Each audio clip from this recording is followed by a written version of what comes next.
ఎందుకు దేవుడు మరియ గర్భంలో నుంచి వచ్చిందంటే మరియ విధేయురాలుగా ఉంది.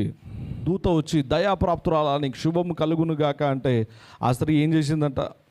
ఆ స్త్రీ నమ్మిందంట, దేవుడు నా జీవితంలో శుభం కలిగిస్తాడు. యవ్వన కాలంలో ఆమె అన్ని అవమానాలు భరిస్తూ ఆమె జీవితము సాక్రిఫైస్ చేసిందంట. దేవుడు ఆమె నేర్పరచుకున్నాడు. అంటే సమ్ టైమ్స్ దేవుడు ఒక వ్యక్తిని నేర్పరచుకుంటే వారి జీవితంలో కొద్దిగా సాక్రిఫైస్ గుండా వెళ్ళాల్సి వస్తుంది. రోజు బ్రదర్ దేవుడు నన్ను పిలుచుకున్నాడు, నన్ను నేర్పరచుకున్నాడు, నా జీవితంలో నేను వెళ్తూ ఉన్నాను, అన్ని ఏరియాల్లో నాకు క్షేమం వస్తూ ఉంది, నేను ప్రభు కొరకు ఈ విధంగా ముందుకెళ్తానని ఎవరైతే అనుకుంటున్నారో గుర్తుపెట్టుకోండి, దేవుడు వారి జీవితంలో కూడా మేలు చేసి ఆశీర్వదిస్తాడు.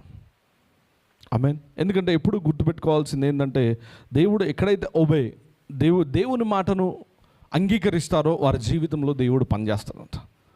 అందుకే దూత వచ్చి చెప్పింది, నువ్వు పరిశుద్ధాత్మ వలన గర్భం ధరిస్తావంటే ఆమె ఎలాగనలే, అది అవును, ఆమె నా జీవితంలో నెరవేరాలని ఆమె అంగీకరించింది. ఈరోజు మన జీవితంలో కూడా బైబిల్లో ఇన్ని ప్రామిసెస్ ఉన్నాయి. దేవుడు నెరవేరుస్తాడు, దేవుడు స్వస్థపరుస్తాడు, దేవుడు ఆశీర్వదిస్తాడు, దేవుడు అప్పు నుంచి బయటికి తీసుకొస్తాడు. ఇన్ని ప్రామిసెస్ ఎలాగ నెరవేరుస్తాడు? 100%.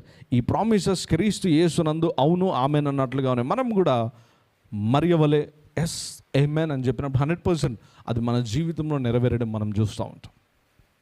ఆమేన్.